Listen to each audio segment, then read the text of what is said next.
Broadcasting from London, Ontario, Canada to the rest of the world, it's Ask the Top.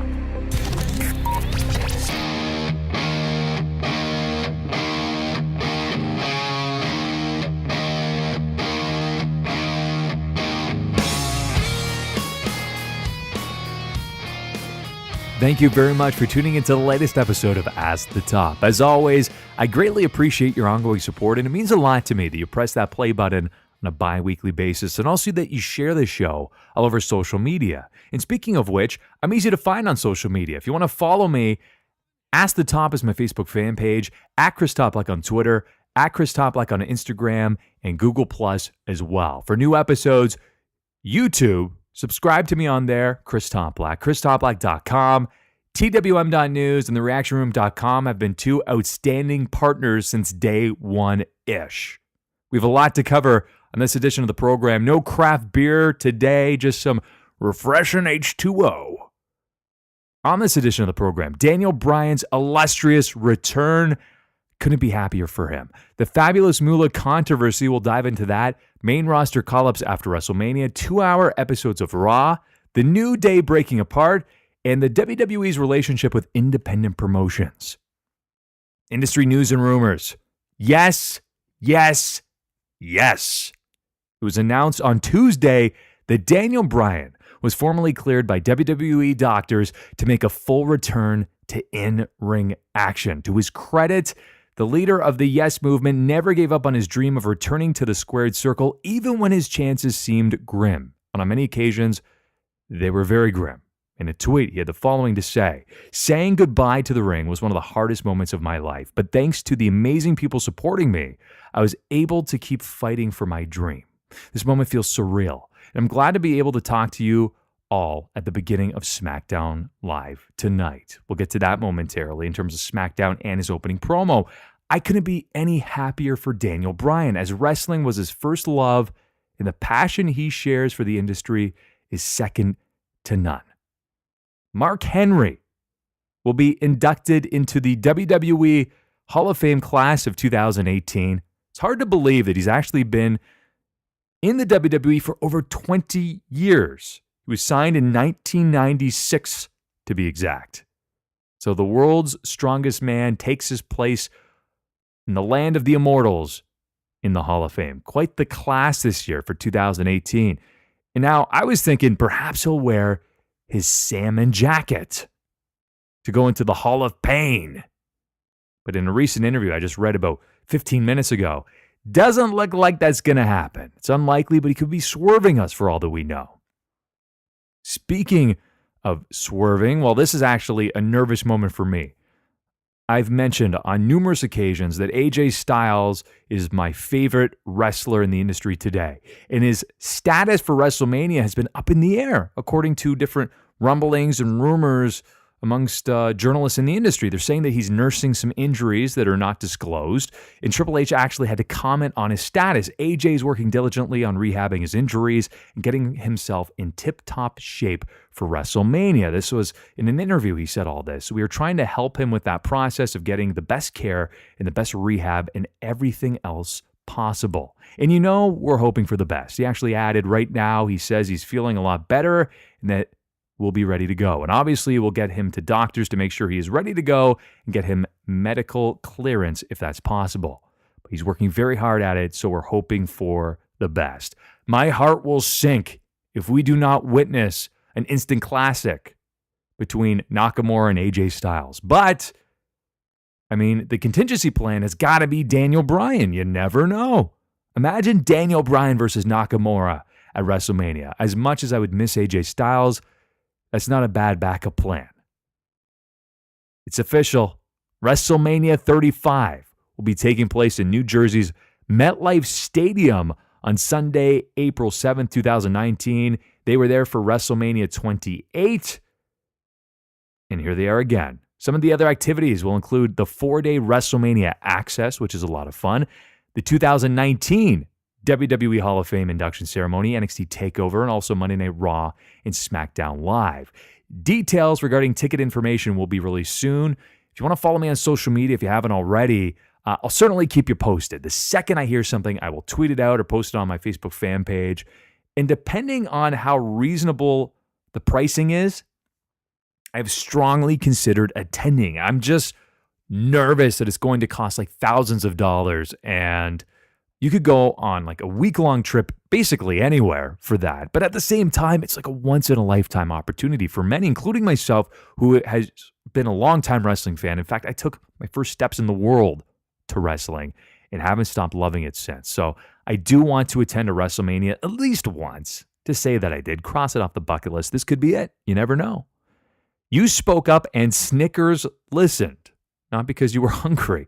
Due to backlash online, Fabulous Moolah had her name removed from the WrestleMania Women's Battle Royal. Now, this stems from numerous allegations of Moolah exploiting women, ignoring injuries from them specifically as she was booking them, and also skimming their pay, all massive no-nos. I mean, it's all very dirty tactics there. And these allegations have existed for over 2 decades, with several females actually coming forward to reveal the details. So it caught me by surprise the fact that many did not know of this history until recently. But again, that's what happens when news like this gets into the mainstream. So Snickers caught wind of the negative publicity and requested that the WWE remove her name. They actually released the following in a press statement. We were recently made aware of the WWE's decision to honor a former wrestler during the upcoming WrestleMania 34 event as a principle-based business that has long championed creating inclusive environments that encourage and empower everyone to reach their full potential. This is unacceptable. We are engaging with the WWE to express our disappointment. And in fact, not too long after that, Stephanie McMahon had the following to say: "Thank you, WWE Universe, for using your voice. What remains most important is that the WrestleMania Women's Battle Royal will be a historic match and is part of WWE's unwavering commitment to our women's division." You'll notice that Moolah's name was removed from that when she actually tweeted that out. So whether they were aware of these allegations or not, to remove Moolah's name from the Battle Royal was the right decision. Now, if you want to learn more about these allegations, I implore you to read up on Mad Maxine's interview with Slam Wrestling, along with an article in the Columbia Free Times about Sweet Georgia Brown. Sandy Parker is also a name that you should look up too, as she shed some insight into working under Moolah. Now, some have actually come to her defense, but again, there's a lot of allegations out there. And in the near future, as a bit of an FYI, I'm actually going to be dedicating entire episodes on topics such as the one we just discussed. And I feel as though it's going to be very engaging content. I've worked on several audio documentaries in my life, and they were well received. Love to get back into that. I feel that it's an excellent way to tell a story based on facts available to us, and for you to really formulate your own opinion. Right? Your own objective opinion. And I like that. You're not going to have me clouding your judgment along the way or adding in my commentary, my 2 cents. By the end of the episode, I might share my opinion, but that's the entire episode that we're telling a factual story. Again, that's what I like about audio documentaries. So that's something I'm going to be working on in the near future. Hopefully you will support it and tune in. Highlights from the week. How about that Brock Lesnar beatdown on Roman Reigns? Roman Reigns entered the arena. Kurt Angle had Marshals handcuff him. I don't know why it was U.S. Marshals, expecting Tommy Lee Jones to show up, chasing Wesley Snipes. Yeah, I know. I'm going for some bad references here. And with that in mind, Brock Lesnar said, hey, let's take advantage of the situation. I mean, literally, he has no hands to fight back with. So he came out, beat him down on multiple occasions, even came back and knocked him off the gurney. So, or the stretcher, I should say. The gurney, whoa, going into surgery there, or perhaps a morgue. So, and that's where Brock Lesnar wants to take him at WrestleMania. But yeah, it was quite the beatdown. And it was just utterly vicious. And if you actually saw some photos after, Roman's wrists and forearms did not look like they were in good shape. And so close to WrestleMania, that seems like a high-risk move for the WWE to actually take advantage of there. How about Ronda Rousey's video package? I would say, and I've been watching the UFC for quite some time too, and I followed her career even since Strikeforce. I think that was probably arguably the most well-produced Ronda Rousey video to date. Got me excited for what she's going to be really producing in the ring over the next couple of years if she's around that long. How about Ultimate Deletion? Yes, it was campy, but incredibly entertaining. And I'm still blown away, shocked, surprised, dismayed at the fact that the WWE actually allowed this on their television, especially during the last hour of Raw. Very important one. How about Daniel Bryan's speech from SmackDown, the feel-good moment of the year? Yes, it is March 22nd, but it's probably going to stand as the feel-good moment of the year. And if you feel even half as passionate as Bryan feels about pro wrestling and his wife Brie, you should consider yourself extremely fortunate. Beyond that, I love that segment between Daniel Bryan, Kevin Owens, and Sami Zayn. Daniel Bryan was basically saying, listen, I stuck up for you two. And you messed up bad, and now I'm going to have to fire you for it. As you can imagine, those two did not take the news so well, so they proceeded to beat him down. But Daniel Bryan made a comeback, and when he was landing those vicious corner drop kicks, you could literally see the excitement radiating from his body. It was amazing. Drew Gulak versus Mustafa Ali from 205 Live was an incredibly exciting match. And if given the proper amount of time, Mustafa Ali and Cedric Alexander can put on an amazing performance at WrestleMania 34. So let's hope that they give them the proper amount of time. I'm sure they will be on the pre-show, but you'll want to tune into that one. And you'll want to probably rewatch it because it will go by so quickly. I actually threw a poll out there to the Ask the Top audience. This was on Facebook and Twitter and Google+. I asked wrestling fans what was their all-time favorite wrestling theme song. I received nearly 40 responses, and here were the top selections. It was Evolution, Line in the Sand by Motorhead, Hulk Hogan, Real American, Bret Hart, Hitman, Triple H, My Time. I was very surprised, actually, to see that Stone Cold was only mentioned about once over the near 40 responses. So if you did not respond to that poll, you can let me know all over social media. I want to know, what is your all-time favorite wrestling theme? I'm going to ask those questions on a more frequent basis. Let's get to your questions. Mike Leochi, a big fan of the program via Facebook. WWE says they dropped Moolah's name from the Battle Royal by listening to fans, when we all know it happened by huge backlash from fans and Snickers not being happy. My question is, how big of an impact would have it been had WWE lost Snickers as a sponsor? My theory is other sponsors follow suit, and it has costly impact on the WWE. To lose a presenting sponsor would have been a massive loss for the WWE. I mean, with just over 2 weeks to replace Snickers, it would be a bit of a mass panic. Mars Incorporated, just as an FYI, who owns Snickers, is a $35 billion company. So to locate another company that size to sponsor WrestleMania would be next to impossible to accomplish in just over 2 weeks. Now, having been involved in media, PR, and marketing for years, I can definitely agree with the notion of other sponsors dropping off. Bad PR tends to have a domino effect. So Snickers drops off, and then their other sponsors say, you know what, if they're gone, we got to go too, or else then it's saying that we're supporting having Moolah's name there, we're supporting all these allegations, et cetera, et cetera. So it's basically just PR there.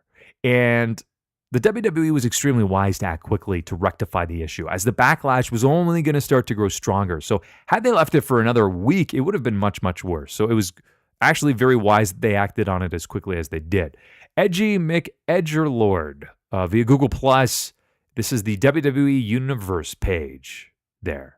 Who will be called up after Mania?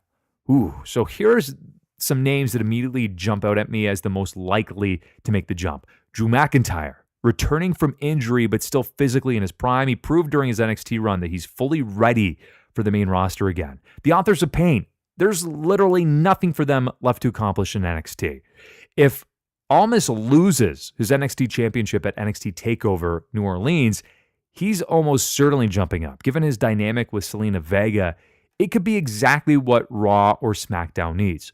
If Ember Moon loses her NXT championship, I think a move up to SmackDown or Raw seems very likely. Now, while I don't see this being likely, how about Billie Kay and Peyton Royce, the iconic duo? They have been on the sidelines for months, and they could be primed to take over either Raw or SmackDown.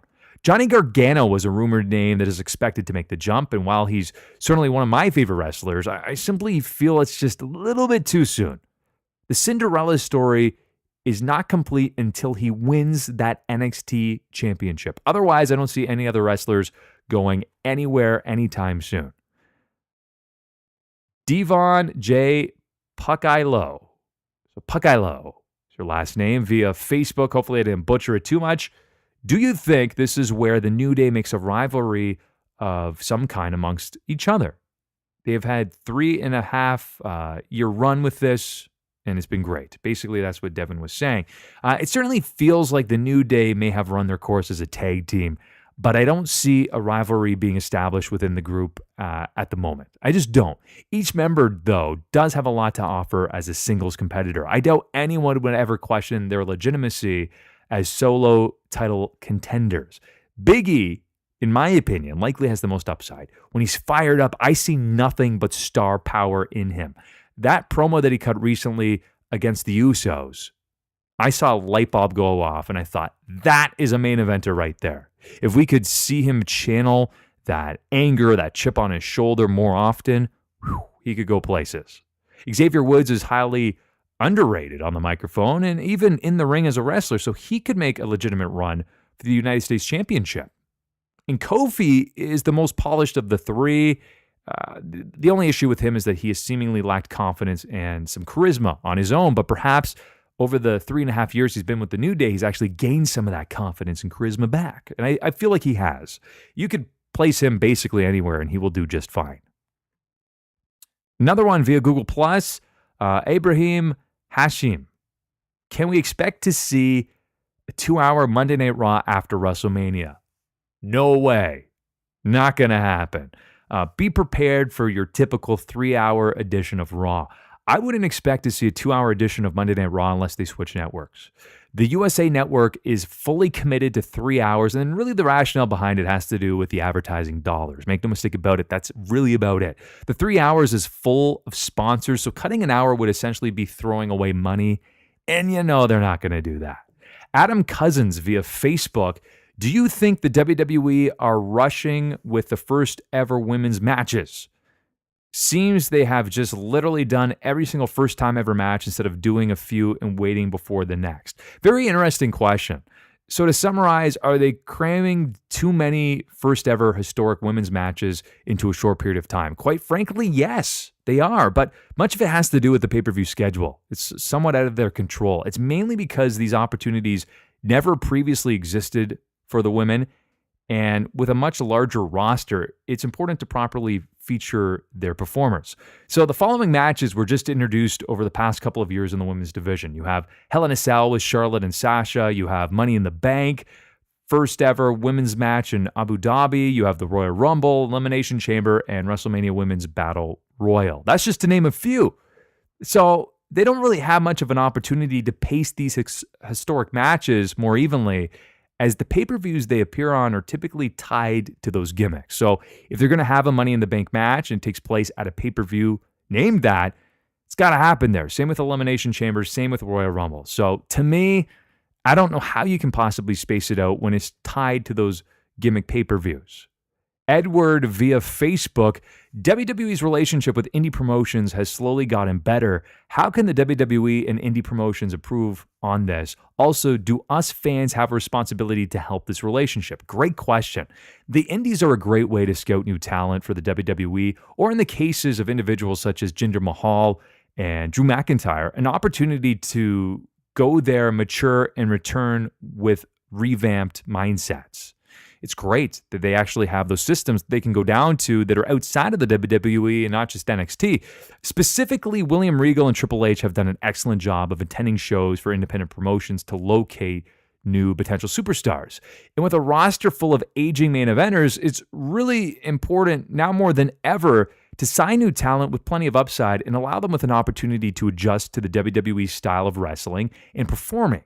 So the WWE can continue to improve upon this by implementing a similar relationship with these promotions to what Vince and Paul Heyman had in the 90s. So again, what Vince did was, he would trade people down and Paul would move people up, and Vince would, lend some money to ECW. And Paul Heyman goes into this in great detail on his DVD, which is on the WWE Network, one of my all-time favorites. So you can actually watch that on there. But the WWE could provide some incentives for signing new talent, or perhaps send some talent to these independent promotions. And again, if they need some revamping under a different banner. The responsibility of the fans, that's a good point in the question too, would be to keep those voices loud when it comes to getting new talent recognized by the WWE. And while this took place in the world of MMA, Irish fans were constantly messaging Dana White in an effort to get Conor McGregor noticed. So eventually, Dana White paid attention to Conor McGregor. He loved what he saw, and the rest, they say, is history. Now, Conor is one of the biggest box office draws in all of sports. So it can happen. Keep your voices loud and keep it loud for the right superstars. That's it for your questions. Really appreciate them. There was actually quite a few this week. There was actually a couple on the cutting room floor just because they were somewhat repetitive. But again, I greatly appreciate all of those questions that you sent in this week. The next episode of Ask the Top will be a special WrestleMania edition of the program. The entire episode will be fully committed to WrestleMania weekend. Here's what you can expect: a preview of WWE Hall of Fame ceremony. I will even predict speech and moment of the night. Who could it be? Last year I had Jim Cornette for a couple of those. My set of predictions for NXT TakeOver New Orleans. And of course, I will make my full predictions for WrestleMania 34. It's going to be one of the most jam-packed episodes we've ever had. And of course, that's as we celebrate the most exciting time of the year. And I just want to go over this really quickly before I wrap it up. In terms of confirmed WrestleMania matches, you have Brock Lesnar and Roman Reigns for the Universal Championship, AJ Styles and Shinsuke Nakamura, knock on wood, for the WWE Championship. Ronda Rousey and Kurt Angle taking on Triple H and Stephanie McMahon. Charlotte Flair versus Asuka for the SmackDown Women's Championship. The Miz, Finn Balor, and Seth Rollins in a triple threat for the Intercontinental Championship. Sheamus and Cesaro taking on Braun Strowman and a partner of his choosing for the Raw Tag Team Championships. Of course, I'll let you know who in a couple of weeks. Randy Orton versus Bobby Roode versus Jinder Mahal in a triple threat for the U.S. Championship. Cedric Alexander versus Mustafa Ali for the vacant WWE Cruiserweight Championship. Alexa Bliss versus Nia Jax for the Raw Women's Championship. You have the WrestleMania Women's Battle Royals. Sasha, Natalya, Sarah Logan, Liv Morgan, Ruby Riott, Becky Lynch, Naomi, just a few of the names entering that. And also the Andre the Giant Memorial Battle Royal. Trying to cruise through this as quickly as I can. Unconfirmed matches, but will be confirmed pretty soon, probably next week. Sami Zayn and Kevin Owens versus Shane McMahon and Daniel Bryan, and John Cena versus The Undertaker. That's 13 matches. That is a stacked card. I will say it now before we get to that special edition of the show. This has the potential to be one of the best WrestleManias of all time. You heard it here. But can it deliver? That's another story. So until that special WrestleMania weekend edition of the program, happy trails to you. Until we meet again.